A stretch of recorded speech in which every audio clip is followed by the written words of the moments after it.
नमस्कार मित्रांनो, पुन्हा एकदा स्वागत आहे तुमचं आपल्या यूट्यूब चॅनलमध्ये ज्याचं नाव आहे लर्न लिफ्ट मराठी. तर आज आपण बघणार आहोत राऊट गार्ड. आणि राऊट गार्डचा हा जो पहिला टाईप आहे कॅन ॲक्टिव्हेट फंक्शन गार्ड, हे आपण आज बघणार आहोत. आणि राहिलेले जे आहेत, हे जे गार्ड आहेत, हे आपण प्रत्येक गार्डसाठी एक व्हिडिओ बनवणार आहोत डेडिकेटेड, जेणेकरून तुम्हाला प्रॉपरली सगळे गार्ड जे आहेत ते समजले पाहिजेत. तर सुरुवातीला ओव्हरव्ह्यू समजून घेऊया गार्ड म्हणजे काय. तर गार्ड ॲक्च्युली अँग्युलरमध्ये यूज करतो आपण, जे काही आपले राउट्स आहेत, राउट्सला प्रोटेक्ट करण्यासाठी, जेणेकरून अनऑथराइज्ड युजर जो आहे, तो जो राऊट आहे तो ॲक्सेसिबल झाला नाही पाहिजे. त्याच्यानंतर जर एखादा राऊट आपण सोडतोय आणि नवीन राऊटला जातोय, तर त्या केसमध्ये सुद्धा आपण तो पर्टिक्युलर राऊट सोडण्यासाठी सुद्धा आपण व्हॅलिडेशन्स लावू शकतो. त्याच्यानंतर आहेत चिल्ड्रन आहेत, चाइल्ड राऊट आहे. तर चाइल्ड राऊटला सुद्धा आपण ॲक्टिव्हेट करण्यासाठी किंवा लोड करण्यासाठी आपण तिथे गार्ड देऊ शकतो.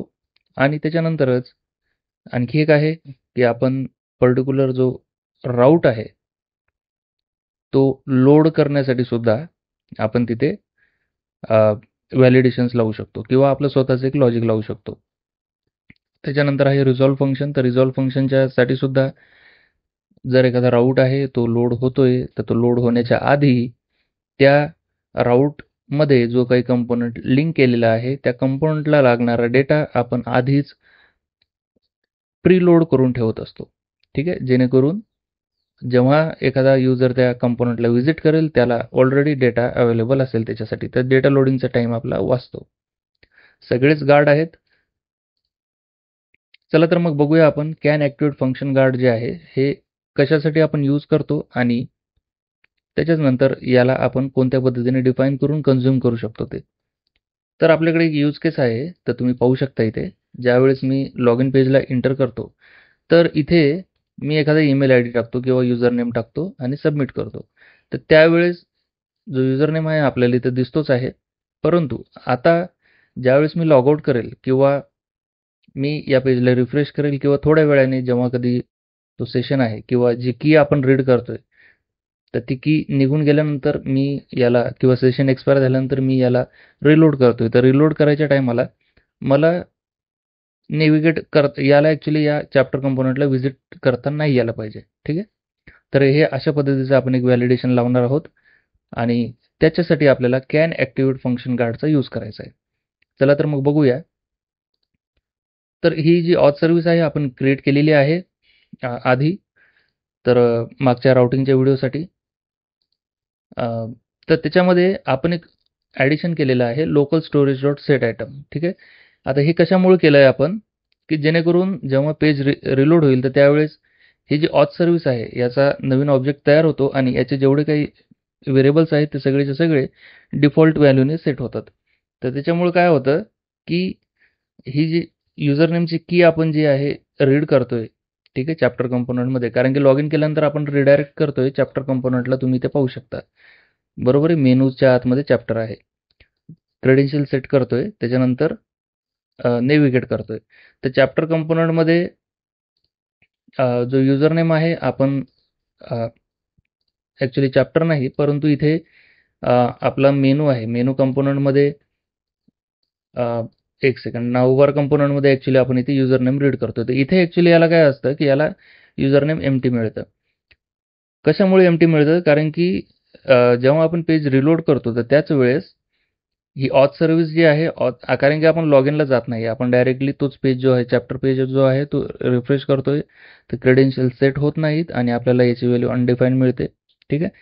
तर आपल्याला आता राऊट जे बनवायचं आहे, तर राऊटसाठी आपल्याला ऑथ सर्व्हिसचा यूज करून पण आपण बनवू शकतो किंवा लोकल स्टोरेज जे आहे याचा यूज करून सुद्धा बनवू शकतो. कारण की लोकल स्टोरेज जे आहेत याला आपल्याला एक्सप्लिसिटली एम्प्टी करावं लागतं जेव्हा कधी सेशन एंड होतो तेव्हा. तोपर्यंत हे लोकल स्टोरेज जे आहे याच्यामध्ये जो आयटम आहे, की व्हॅल्यू पेअर जी आहे ती तशीच ॲक्टिव्ह राहते आणि जो काही आपला सेशन टाईम आहे तोपर्यंत ती जी की आहे आपल्याला अवेलेबल राहते. तर त्या केसमध्ये तुम्ही जेवढ्या वेळेस सुद्धा ते ॲप्लिकेशन रिलोड करसाल तेवढ्या वेळेस तुम्हाला ती की मिळते आणि व्हॅलिडेशन जे आहे ते सक्सेसफुली होतं राऊट गार्डमध्ये. तर बघूया आपण कोणत्या पद्धतीने आपण राऊट गार्ड जे आहे तो डिफाईन करू करू शकतो ते. तर त्याच्यासाठी आपल्याला जे आहे सुरुवातीला एक फाईल ॲड करावी लागणार आहे, route-guard config.ts नावाची. तर ही जी फाईल आहे, मी फोल्डर ॲड केलेला आहे, त्याच्यामध्ये route-guard config.ts नावाची फाईल ॲड केलेली आहे. याच्यामध्ये आता आपल्याला कॅन ॲक्टिव्हेट फंक्शनचा यूज करून एक गार्ड बनवायचं आहे. तर त्याच्यासाठी आपल्याला एक फंक्शन लिहावं लागणार आहे इथे, एक्सपोर्ट कॉन्स्ट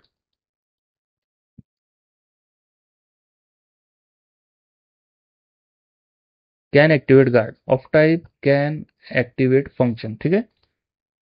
तर याचा जो टाईप द्यायचा आहे आपल्याला, तो द्यायचा आहे कॅन ॲक्टिव्हेट फंक्शन. आणि इथे जे पॅरामीटर असतात, ठीक आहे, तर ते पॅरामीटर या कॅन ॲक्टिव्हेट फंक्शनला 2 पॅरामीटर असतात. याचा जर आपल्याला वापर करायचा असेल तर आपण करू शकतो, करायचा नसेल तर जे पॅरामीटर आहेत ते आपण एम्प्टी सुद्धा देऊ शकतो, काहीच हरकत नाही. तरीसुद्धा आपण जे पॅरामीटर आहेत आपण कॉपी करून घेऊया आणि इथे जे आहे आपण पास करूया. त्याच्यानंतर हे फंक्शन आपलं आता तयार झालेलं आहे. तर आपल्याला इथनं आता काहीतरी रिटर्न करायचं आहे, ट्रू किंवा फॉल्स. ठीक आहे. तर हे जे आहेत आपण एकदा इम्पोर्ट करून घेऊया, जेणेकरून आपल्याला हे इम्पोर्टचे एरर येणार नाहीत. या दोन्हीबद्दल माहिती आपण थोड्याच वेळेस घेणार आहोत, काळजी करू नका. आणि याचा जो रिटर्न टाईप आहे तुम्ही पाहू शकता आता, हा रिटर्न टाईप आहे मे बी एसिंक. आणि याचा जो मे बी एसिंकचा जो टाईप ऑफ जो काही रिटर्न टाईपचा जो टाईप आहे तो आहे गार्ड रिझल्ट. बरोबर आहे. तर तुम्ही जर गार्ड रिझल्टला जर व्हिजिट केले इथे, आता मे बी एसिंक जे आहे हे ॲक्च्युली एक टाईप आलियाज आहे. बरोबर आहे. तर या टाईप आलियाजमध्ये आपण हे जेनेरिकचा पार्ट झालेला आहे. तर हे जेनेरिक टाईप आहे. तर इथे आपण कोणताही टाईप पास करू शकतो. तर त्या टाईपचा एकतर होईल, जो काही टाईप केला आपण त्याचं सरळ सरळ त्या टाईपचं जे रिटर्न टाईप आहे तो तयार होईल, किंवा मग ऑब्झर्वेबल त्या टाईपचा ऑब्झर्वेबलचा रिटर्न टाईप तयार होईल, किंवा त्या टाईपचा प्रॉमिस टाईपचा जो रिटर्न टाईप आहे तो तयार होईल. ठीक आहे. तर मे बीमध्ये आपण देऊ शकतो. तर आता मे बीमध्ये इथे गार्ड रिझल्ट दिलेले आहे. तर याचं तुम्ही पाहू शकता, एक तर बुलियन आहे किंवा URL ट्री आहे आणि रिडायरेक्ट कमांड आहे. हे 3 टाईप आहेत गार्ड रिझल्टला. तर हा सुद्धा टाईप आलियाज आहे. आणि हा जो राईट हँड साईडचा भाग आहे हा आहे युनियन टाईपचा, कारण की इथे मल्टिपल टाईप जे आहेत आपण युनियन केलेले आहेत. तर याच्यापैकी कोणताही टाईप आपण देऊ शकतो. तर आपण यूज करणार आहोत बुलियन टाईप. ठीक आहे. कारण की इथं आपण रिटर्न ट्रू करतोय. तर हे काय झालं, ट्रू किंवा फॉल्स बुलियन झालेलं आहे. तर इथे आपल्याला आता चेक करायचं आहे. ठीक आहे. काय चेक करायचं आहे, जर ऑथ सर्व्हिसमध्ये युजरनेम आहे का. ठीक आहे. जर युजरनेम जर असेल तरच आपल्याला ट्रू रिटर्न करायचं आहे. जर युजरनेम नसेल तर आपल्याला फॉल्स रिटर्न करायचं आहे. ठीक आहे. आणि फॉल्स रिटर्न केल्यानंतर किंवा करण्याच्या आधी आपल्याला कुठेतरी नेव्हिगेट करायचं आहे. तर नेव्हिगेट आपण करूया नॉट फाउंड कंपोनंटला, किंवा लॉग इन कंपोनंटला सुद्धा आपण करू शकतो. परंतु आता सध्या आपण नॉट फाउंड कंपोनंटला करूया. तर त्याच्यासाठी आपल्याला 2 गोष्टी लागणार आहेत. नेव्हिगेट करण्यासाठी आपल्याला राउटर लागेल. अँग्युलर राउटरमधनं आपण तो राउटर जो आहे इथे इम्पोर्ट करूया. ठीक आहे. त्याच्यानंतर आपल्याला लागणार आहे सर्व्हिस, जी ऑथ सर्व्हिस आहे ती. बरोबर आहे. तर ऑथ सर्व्हिस सुद्धा आपण इथे इम्पोर्ट करूया. तर ऑथ सर्व्हिस आपली इम्पोर्ट झाली. या दोन्ही गोष्टी आपल्याकडे आलेल्या आहेत. तर या दोन्ही गोष्टी आपल्याला आता या गार्डमध्ये इंजेक्ट करायच्या आहे. तर इंजेक्ट करण्याच्या टाईमाला इंजेक्ट कसं करतो आपण, तर कॉन्स्ट एक व्हेरिएबल घ्यायचं आहे आपल्याला, अंडरस्कोर राउटर म्हणून इज इक्वल्स टू आपल्याला अँग्युलर कोरमधनं इंजेक्ट जे आहे मेथड ती इम्पोर्ट करायची. आणि त्याच्यामध्ये जो काही आपण इम्पोर्ट केलेला राउटर आहे तो इथे पास करायचा आहे. त्याच्यामुळे ही जी डिपेंडन्सी आहे इथे इंजेक्ट होऊन जाईल. त्याच्यानंतर कॉन्स्ट आपल्याकडे आहे ऑथ सर्व्हिस, ही सुद्धा आपल्याला इंजेक्ट करून घ्यायची आहे. ठीक आहे. तर ऑथ सर्व्हिस या दोन्ही गोष्टी इंजेक्ट झाल्या. आता आपल्याला चेक करायचे, कंडिशन लावायचे, इफ जी ऑथ सर्व्हिस आहे, ठीक आहे, auth service dot gate credentials, म्हणजे आता गेट क्रेडेन्शियल जी मेथड आहे ही आपल्याला युजर नेम रिटर्न करते. आता युजर नेम आहे का नाही आपल्याला चेक करायचं आहे. जर युजर नेम असेल तर आपल्याला सरळ सरळ रिटर्न ट्रू करायचं आहे. ठीक आहे. आता जेव्हा आपण रिफ्रेश करणार आहोत त्यावेळेस आपल्याला हे युजर नेम मिळणार आहे का नाही, तर त्या केसमध्ये आपल्याला चेक करायचं आहे लोकल स्टोरेजचा आयटम, जो आपण इथे सेट क्रेडेन्शियलमध्ये आपण सेट करतोय. तर लोकल स्टोरेज हे कॉपी करायचं आहे. इथे आपल्याला गेट आयटम म्हणून मेथड मिळते. तर इथे आपल्याला गेट आयटमला ते की पास करावी लागते. कोणती की आहे, लॉग्ड इन. या लॉग्ड इन कीने आपण की व्हॅल्यू पेअर जे आहे आपण सोडतोय. ठीक आहे. तर इथे आपण लॉग्ड इन नावाची की इथे द्यायची आहे. आता इथे चेक होईल जर लोकल स्टोरेजमध्ये ती की आहे का किंवा तिची व्हॅल्यू आहे का. असेल तर पुन्हा इथं रिटर्न ट्रू करायचं आहे. म्हणजे आपण इथे दोन्ही केस हँडल केलेले आहेत. ही आहे नॉर्मल केस आहे. ठीक आहे. आणि ही जी आहे जेव्हा आपण रिलोड करूया तेव्हा. ठीक आहे. रिलोड केस. आणि त्याच्यानंतर या दोन्ही केस जर नसतील किंवा या दोन्ही कंडिशन्स फॉल्स झाल्या तर त्या केसमध्ये आपल्याला जो राउटर आपल्याकडे आहे हा व्हेरिएबल, तर या व्हेरिएबलचा वापर करून आपल्याला नेव्हिगेट करायचं आहे. नेव्हिगेट कुठं करणार आपण? आपल्याला रूट द्यायचा आहे नॉट फाउंडचा. ठीक आहे. इकडे आता नेव्हिगेट झालेलं आहे आणि त्याच्यानंतर रिटर्न आपल्याला करायचं आहे फॉल्स. ठीक आहे. या तिन्ही गोष्टी झाल्यात. आता हा जो राऊट गार्ड आहे हा आपल्याला ॲड करायचा आहे त्या पर्टिक्युलर राऊटला.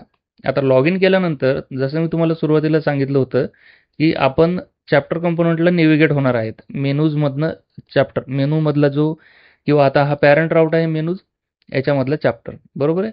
तर आपल्याला आता जे राऊट्स आहेत तर राऊट्समध्ये मेनूज नावाच्या राऊटला आपल्याला हा कॅन ॲक्टिवेट नावाचा राऊट गार्ड आपल्याला ॲड करावा लागणार आहे. ठीक आहे. आता हा कॅन ॲक्टिवेट गार्ड जो आपण क्रिएट केलेला आहे तो इथे पेस्ट केलेला आहे. त्याला इम्पोर्ट करून घ्यायचं आहे आणि इथे कॉमा द्यायचं आहे. आता कॅन ॲक्टिवेट जे आहे ही की आहे. कशामध्ये आहे? या पर्टिक्युलर राऊट्स. आता हा जो राऊट्स आहे हा सुद्धा एक टाईप आलियाज आहे आणि याची जी व्हॅल्यू आहे ती आहे राऊटर आहे. बरोबर आहे. तर या पर्टिक्युलर राऊटच्या इंटरफेसमध्ये कॅन ॲक्टिवेट नावाचं की आहे. ही तुम्ही पाहू शकता इथे कॅन ॲक्टिवेट नावाची की आहे. ही काय एक्सपेक्ट करते? ही अरे ऑफ कॅन ॲक्टिवेट फंक्शन किंवा जे काही गार्ड आहेत ते. ठीक आहे. तर इथे मल्टिपल गार्ड आपण देऊ शकतो कॅन ॲक्टिवेटच्या वेळेस. आता आपण सिंगल गार्ड आहे आपल्याकडे म्हणून आपण सिंगल द्यायचं आहे. परंतु अरेमध्येच द्यावं लागतं आपल्याला. ठीक आहे. जर तुमच्याकडे काही गार्ड नसतील किंवा तुम्ही फ्युचरमध्ये क्रिएट करणार असाल तर तात्पुरतं तुम्ही एम्प्टी अरे सुद्धा याला पास करू शकता. काहीच हरकत नाही. सेव्ह करायचं आहे आपल्याला. सेव्ह केल्यानंतर आता ज्यावेळेस मी याला रिफ्रेश करतो तर आपल्याकडे सध्या लोकल स्टोरेजमध्ये की असेल.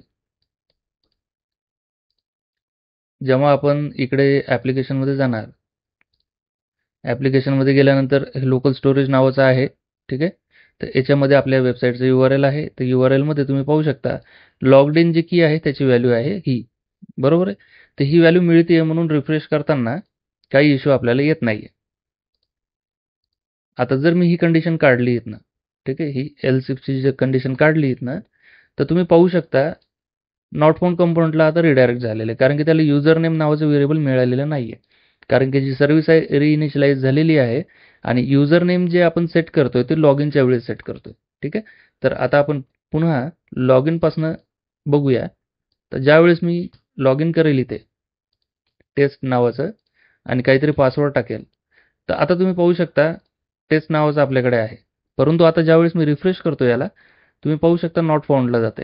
कारण की जी सर्व्हिस आहे ती रिडिफाईन होतीये आणि त्याच्यामुळे जे युजर नेम आहे ते युजर नेम आपल्याला नल मिळते. तर त्या केसमध्येच आपल्याला लोकल स्टोरेज जे आहे ते आपल्याला चेक करावं लागतं. आता लॉग आउटचा जो क्लिक आहे तर लॉग आउटच्या क्लिकवर आपल्याला चेक जे हे लोकल स्टोरेज जे आयटम आहेत ते आपल्याला रिमूव्ह करायचं आहे.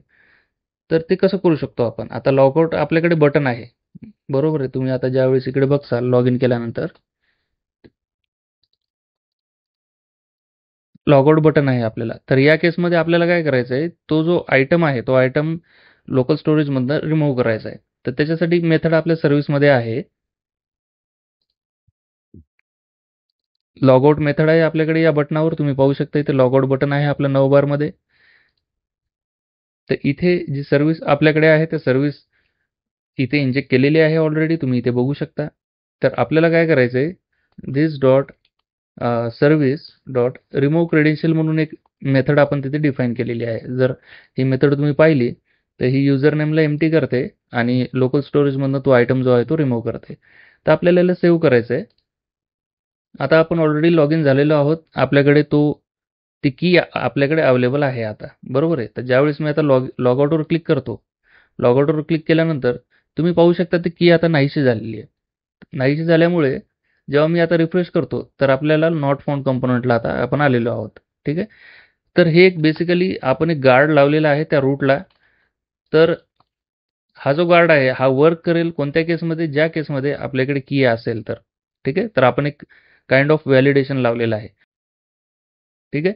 तर याच्यासाठी कोणकोणत्या गोष्टी लागतील आपल्याला? आपल्याला लागणार आहे route of type activated route snapshot, त्याच्यानंतर राउटर स्टेट स्नॅपशॉट. ठीक आहे. तर इथे जी स्टेट आहे राउटरची ही ॲक्च्युली वेगवेगळ्या स्टेट्स असतात राउटरच्या, ते आपण बघणार आहोत. सुरुवातीला आपण बघूया ॲक्टिवेटेड राऊट जे स्नॅपशॉट आहे हा इंटरफेस किंवा ही जी क्लास आहे, बघूया आपण क्लास आहे. ठीक आहे. तर या क्लासमध्ये कोणकोणत्या प्रॉपर्टीज आहेत. ठीक आहे. आता ज्या वेळेस ही कॅन ॲक्टिवेटेड राऊट स्नॅपशॉट ही जी क्लास आपण ओपन केलेली आहे याच्याच सोबत आणखी एक क्लास असेल, तुम्ही इथे पाहू शकता ॲक्टिवेटेड राऊट नावाची. ठीक आहे. तर आता ही ॲक्टिवेटेड राऊट आणि ॲक्टिवेटेड राऊट स्नॅपशॉट या दोन्ही क्लास जवळपास सेम आहेत. ठीक आहे. पॅराम आहे, क्वेरी पॅराम आहे, फ्रॅगमेंट आहे, तुम्ही पाहू शकता इथे. तर इथं जे गेट आहे, गेट प्रॉपर्टीज जास्त आहेत, तुम्ही इथे बघू शकता. आणि इथे जे आहेत सेट प्रॉपर्टीज आहेत, आउटलेट आहे, कंपोनंट आहे, स्नॅपशॉट आहे, इथे टायटल सुद्धा आहे, तुम्ही बघू शकता. क्वेरी पॅराम मॅप आहे, तर ह्या सुद्धा गेट प्रॉपर्टीज आहेत. तर जवळपास सेम आहे. फरक एवढाच आहे, आपण ही जी ॲक्टिवेटेड राऊट आहे हे आपण यूज करतोय कंपोनंट्समध्ये आणि ॲक्टिवेटेड राऊट स्नॅपशॉट जी आहे ही आपण यूज करणार आहोत गार्ड्समध्ये. ठीक आहे. तर ही जी क्लास आहे ही यूज होते फक्त गार्ड्समध्ये. तर त्याच्यामुळे हे तुम्हाला कन्फ्युजन होऊ नये म्हणून मी सांगितलेलं आहे. जवळपास प्रॉपर्टीज आणि मेथड्स 100% सेमच आहेत, काहीच फरक नाही आहे.